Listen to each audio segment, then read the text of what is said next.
Olá pessoal, sejam todos muitíssimo bem-vindos para mais um bloco de questões de direito do trabalho, tá? Lembrando que a gente aproveita esse bloco de questões para fazer uma revisão, para que você verifique qual ponto da aula que não ficou claro, qual ponto do conteúdo que para você não ficou muito claro, restou alguma dúvida, para a gente conseguir avaliar também, para você perceber qual é o conteúdo mais cobrado na prova e para que você faça aquela revisão, ok? Então, sempre as mesmas dicas de sempre. Eu estou trazendo aqui os artigos da CLT ou aquela súmula que foi cobrada na prova. Os temas se repetem, vocês vão perceber isso. Os temas, eles são muito recorrentes, então vem com a gente, não desiste, estamos na reta final para o seu sonho, para você fazer essa prova pela última vez, lembra disso. Então, a ideia aqui é que você dê o seu máximo, né?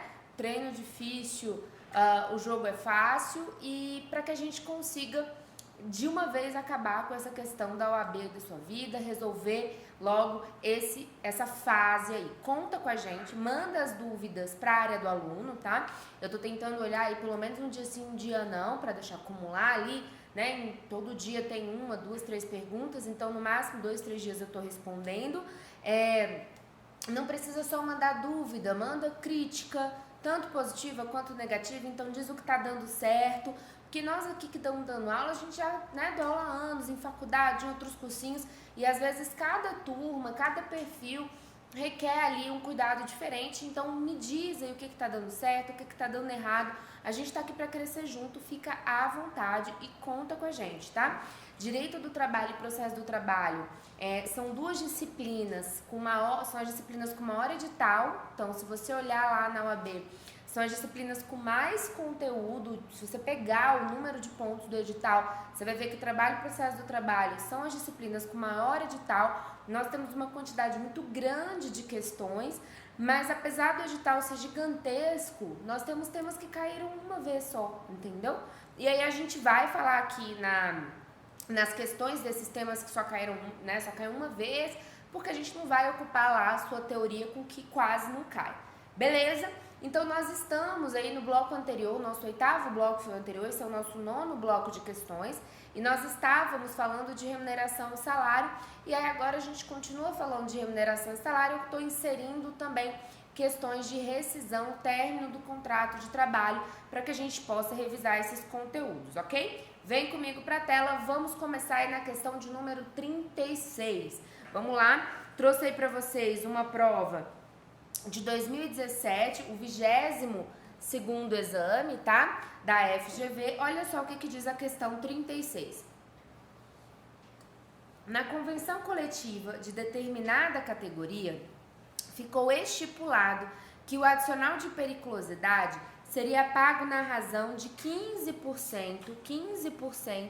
Então, ele está colocando aí um adicional a menor, né? A gente tem que lembrar que o que a lei diz é que é um adicional de 30%, então ele determinou aí um adicional de 15% sobre o salário base, pois comprovadamente os trabalhadores permaneciam em situação de risco durante metade da jornada cumprida. Então ele está querendo saber se você pode pagar periculosidade proporcional. Sobre a cláusula em questão, assinale a afirmativa correta. Pessoal, vamos lá revisar um pouquinho sobre periculosidade.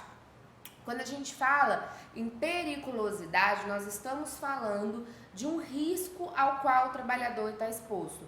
Então, ou é um risco que ele está exposto ali com inflamáveis, explosivos, energia elétrica, raios ionizantes, motocicleta, ou a roubos, né, e outras atividades ali ligadas à violência, de segurança patrimonial e pessoal. Quando nós estamos falando de periculosidade, todos esses agentes perigosos estão regulamentados na NR 16, que é a NR que regulamenta a periculosidade. Sempre que o trabalhador estiver exposto a um desses agentes, ele vai ter direito a 30% sobre o salário base. A gente só tem um adicional de periculosidade, 30%. A gente não tem a mesma regra do adicional de insalubridade, 10, 20, 40, mínimo, médio e máximo. Aqui a gente só tem um adicional de 30% de periculosidade. tem que fazer perícia na periculosidade, assim como na insalubridade, em regra, ok? E o próprio TST veda totalmente a possibilidade de pagamento de periculosidade de forma proporcional ao tempo de exposição. O TST ele vai falar o seguinte: olha, se eu tenho uma exposição permanente ou intermitente, eu vou ter direito a esse adicional de periculosidade sem problema nenhum. Eu só não vou ter direito à periculosidade se essa exposição for por tempo extremamente reduzido e for muito esporádica, ok? Então a regra é, independentemente do tempo de exposição, eu tenho um adicional de periculosidade de forma integral. E quando a gente fala de adicional de periculosidade e insalubridade, a reforma trouxe pra gente uma grande celeuma, tá? Mas você vai seguir o que tá na letra da lei. O 611B, que é o artigo da CLT, que traz pra gente o que não pode ser negociado, traz um rol taxativo daquelas verbas que não podem ser negociadas. Esse artigo 611B, ele diz lá que você não pode negociar normas de segurança e saúde do trabalho. Então, a priori, você não pode negociar adicional de periculosidade. O que o 611A, e tá aqui a celeuma, porque o 611A diz pra gente o que você pode negociar é um rol exemplificativo, enquanto o 611A diz o que você pode negociar, e aí um rol exemplificativo pode haver ali outras situações. Além do que está legislado, o 611B diz que você não pode negociar de jeito nenhum. O 611B diz que você não pode negociar as normas de segurança e saúde do trabalho. O 611A diz que você pode negociar enquadramento do adicional de insalubridade, o que gera aí um conflito de normas. Então você vai ter que ser malandro na hora da prova para tentar entender o que o examinador está te perguntando. Aqui, o que ele está te perguntando? A convenção coletiva pode negociar o pagamento do adicional de periculosidade de forma proporcional à exposição? Não pode. Esse é o posicionamento pacífico do TST. Vem para a tela comigo, vamos ler aqui as opções agora. Letra A. A cláusula não é válida, pois se trata de norma de ordem pública. Pessoal, essa letra A é exatamente a questão correta, tá? Porque o que é uma questão de norma de ordem pública? Questões que não podem ser flexibilizadas, que não podem ser negociadas. E aqui nós temos a segurança.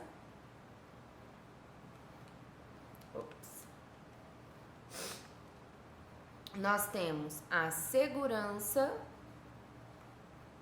e a saúde do trabalhador. Dois pontos que não podem ser negociados, tá? Vamos ver o que está errado nas outras antes de ler os artigos. B. A validade da cláusula depende de homologação judicial? De jeito nenhum. C. A cláusula é válida porque a Constituição garante eficácia aos acordos e às convenções coletivas? A Constituição até garante, mas de forma restrita.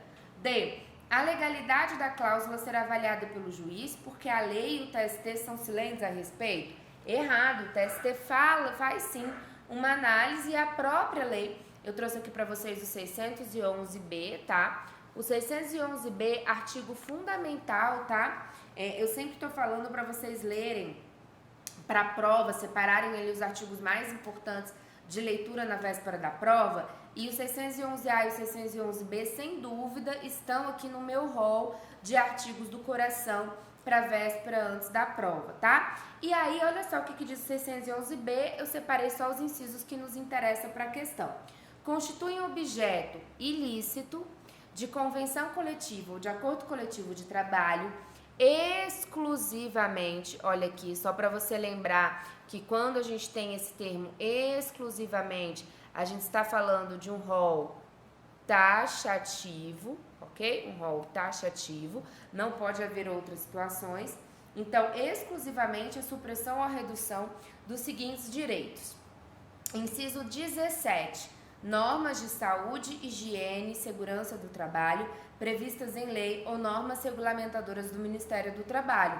Inclusive, as normas regulamentadoras são exatamente as NRs, ok? E aí aqui a gente tem duas NRs importantes, né? A 15, que regulamenta a insalubridade, e a 16, que regulamenta a periculosidade. Inciso 18. Adicional de remuneração para as atividades penosas, insalubres ou perigosas. Parágrafo único. Regras sobre duração do trabalho e intervalo não são consideradas como norma de saúde, higiene e segurança do trabalho para os fins do disposto neste artigo. Esse parágrafo único ele é muito polêmico, eu não vou entrar aqui nas polêmicas atinentes ao parágrafo único, porque o que você precisa levar para sua prova é a letra da lei.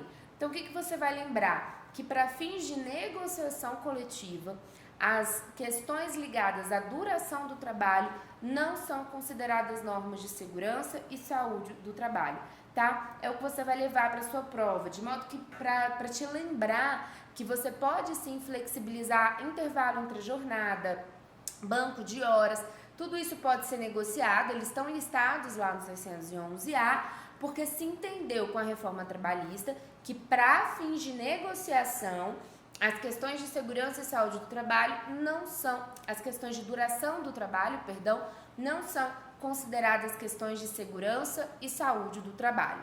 Ok, vamos para a próxima questão, tá? Trouxe aí para vocês a questão de número 37. Olha o que diz aí a questão de número 37. Uma prova de 2017, exame 22º.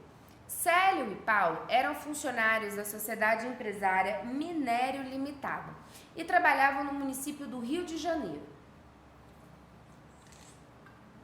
Por necessidade de serviço, eles foram deslocados para trabalhar em outros municípios. Célio continuou morando no mesmo lugar porque o município em que passou a laborar era contíguo ao Rio de Janeiro. Paulo, no entanto, mudou-se definitivamente com toda a família para o município em que passou a trabalhar, distante 350 quilômetros do Rio de Janeiro. Aqui a gente já pode, tentando entender como é que você vai fazer a sua prova, lembra o seguinte, ele fala que Célio continuou morando no mesmo lugar, porque o município em que passou a laborar era contíguo ao Rio de Janeiro. Paulo mudou-se definitivamente. Isso aqui são informações importantes, porque você já viu aqui que ele vai te perguntar sobre a transferência que está lá no 469 da CLT, tá? Vamos lá. 2 anos depois, e aí eu já te adianto que 2 anos é exatamente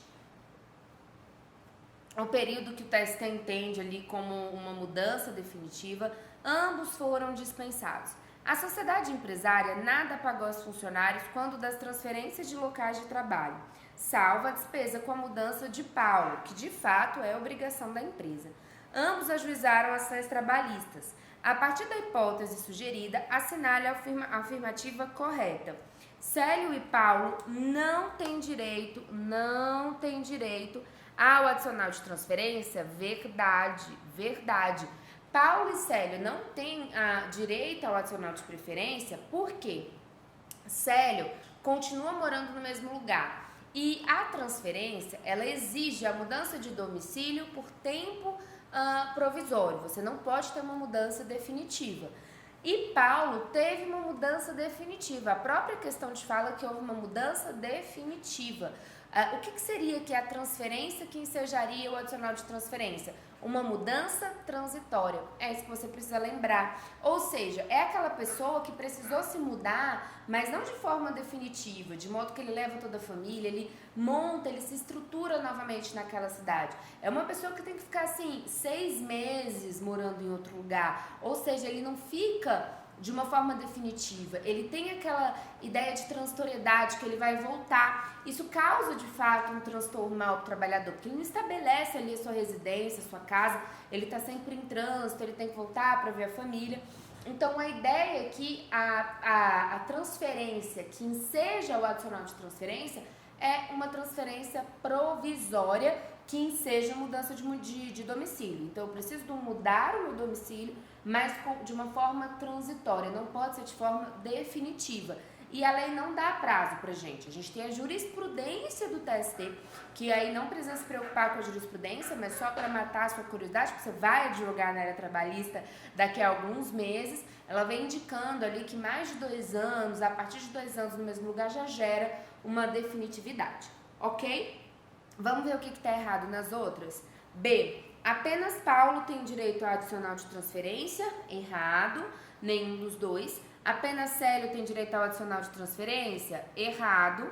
Ambos têm direito adicional de transferência, errado, nenhum dos dois, ok? Então aí, questão 37, letra A. Eu trouxe para vocês o artigo 469 da CLT, que vai falar o seguinte: ao empregador é vedado transferir o empregado sem a sua anuência para localidade diversa da que resultado o contrato, não se considerando, olha aqui, não se considerando transferência a que não acarretar necessariamente a mudança de seu domicílio.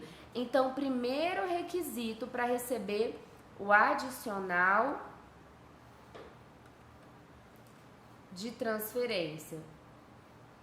Para ter direito ao adicional de transferência, tem que ter uma mudança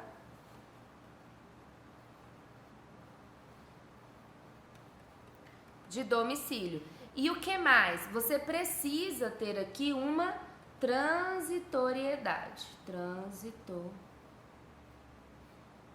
Não pode ser definitivo, ok? Lembre-se disso, ok? E aí ele traz aqui pra gente as hipóteses em que você não vai precisar da anuência, né? No caso ali que o contrato tem essa previsão implícita ou explícita, no caso do cargo de confiança. Então, a gente tem essas situações aqui que a gente já trabalhou lá na aula de alteração do contrato de trabalho. Vamos aí para mais uma questão, a última questão desse bloco, a questão de número 38. Olha o que dizia a questão 38. Questão 2017, banca FGV, OAB, 22º exame, né? Mesmo exame do anterior, né? Exatamente, mesmo exame da questão anterior. Lino trabalha como diagramador na sociedade empresária XYZ Limitada, localizada em um grande centro urbano, e recebe do empregador, além do salário, moradia. Vamos anotar aqui o que ele recebe. Além do salário, ele recebe moradia e plano de assistência odontológica graciosamente. Sobre o caso narrado, de acordo com a CLT, assinale a alternativa correta. Ele quer saber o seguinte aqui nas questões: o que incorpora o salário e o que não incorpora o salário.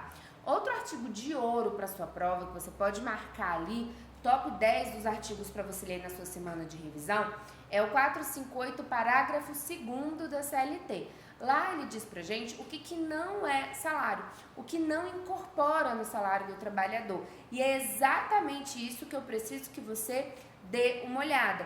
Aqui ele tá falando o seguinte: o Lino, ele recebe, além de salário, moradia e plano odontológico. O que a gente tem dentro do 458, parágrafo 2º? Que o que não integra entre moradia e plano odontológico de jeito nenhum salário é o plano odontológico. A habitação e a alimentação podem sim integrar o salário do trabalhador. Então, nesse caso, eu tenho necessariamente a previsão de que o plano odontológico não integra o salário de Lino. Já a moradia, ela integra. Vamos responder a questão? Letra A. Ambos os benefícios serão incorporados ao salário de Lino? Errado. Não são ambos os benefícios que serão incorporados ao salário de Lino. B de bola. Somente o benefício da habitação será integrado ao salário de Lino? Exatamente a letra B. Porque o plano odontológico, a assistência odontológica, não é integrada ao salário. Letra C. Nenhum dos benefícios será incorporado ao salário de Lino? Errado. O plano odontológico será. D. Somente o benefício do plano de assistência odontológica será integrado ao salário de Lino?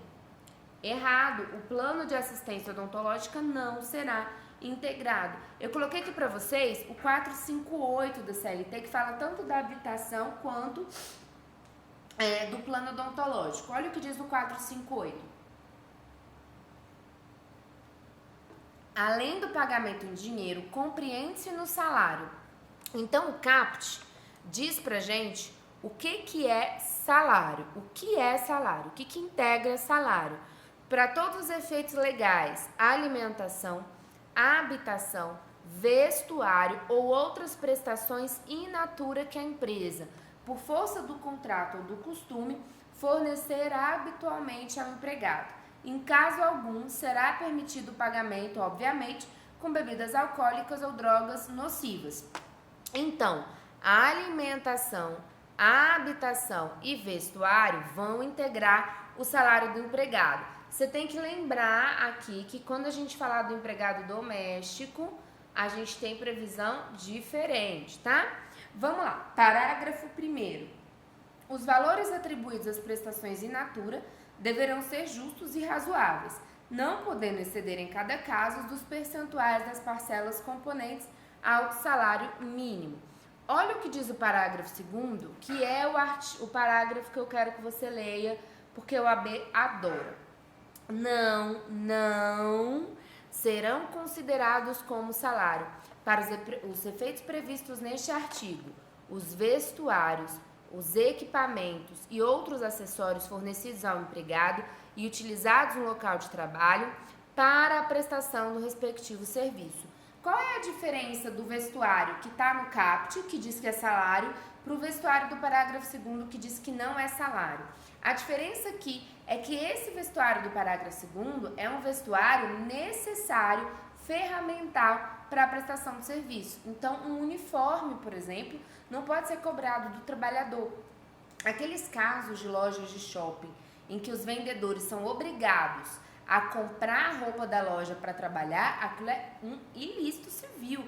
Aquilo não pode acontecer, ok? Essa roupa, se necessariamente o empregado tem que ter roupas para trabalhar, esse uniforme, ele, em regra, tem que ser fornecido pelo empregador, ok? Então, nesse caso, que em geral as ações elas desconstituem, inclusive o empregado tem direito, ali, às vezes, a devolução do que pagou para essas roupas e tudo mais, tá? Muito cuidado. O que ele é como se fosse um uniforme.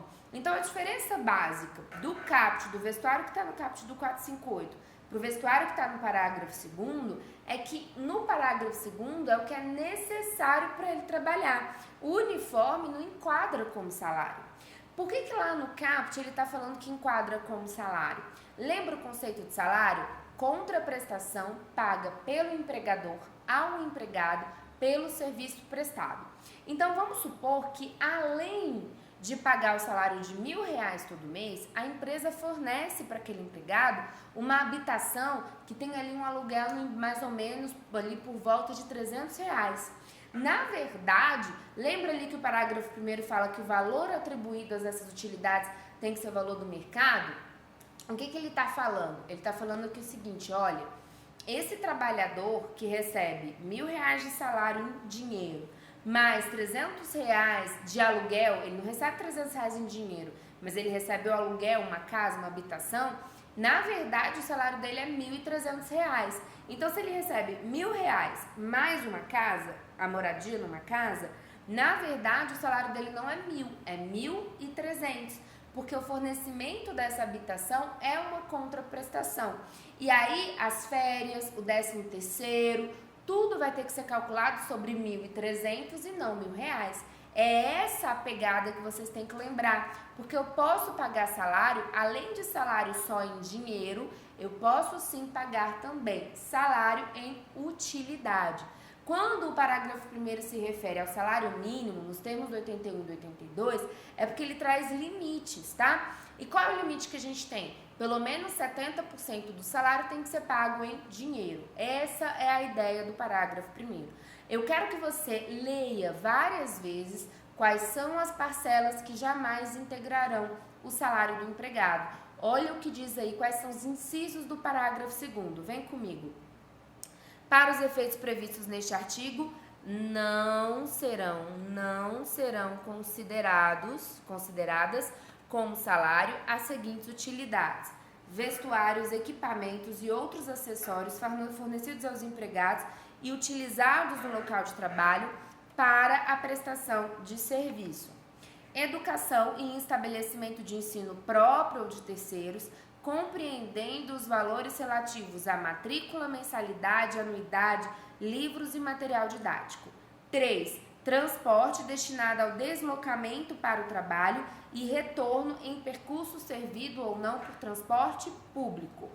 4. Assistência médica hospitalar, olha aqui a nossa questão, e odontológica, prestada diretamente ou mediante seguro-saúde.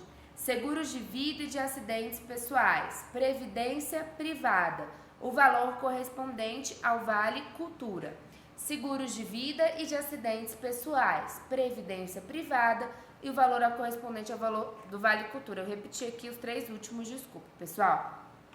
E aqui no parágrafo 3º, a gente tem o limite. A habitação e alimentação fornecidas como salário e utilidade deverão atender aos fins que se destinam e não poderão exceder respectivamente. Vamos supor que o salário total desse empregado é R$1.000. R$1.000, ok? Isso quer dizer que ele pode receber 25%, por exemplo, R$250 como a habitação. E o restante, 750, perdão, 750 como em dinheiro. Por quê? Porque quando você recebe a habitação, lembra que 25% para a habitação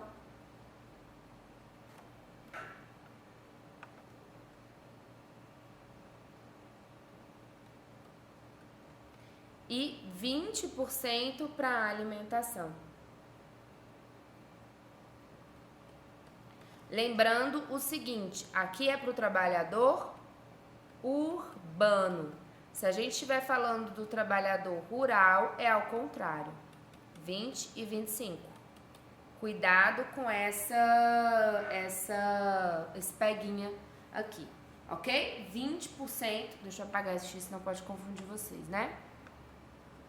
O rural, ele tem 25% de alimentação e 20% de habitação. Beleza? Pessoal, a gente para por aqui esse bloco, nosso 9º bloco de questões em Direito Material do Trabalho, e já a gente volta com mais questões. Nesse bloco, a gente falou de 2 artigos que são top 10, estão na lista do top 10 artigos que você precisa conhecer para sua prova. Parágrafo 2º do 458 e o 611B da CLT. Beleza? Aguardo você no próximo bloco. Até já!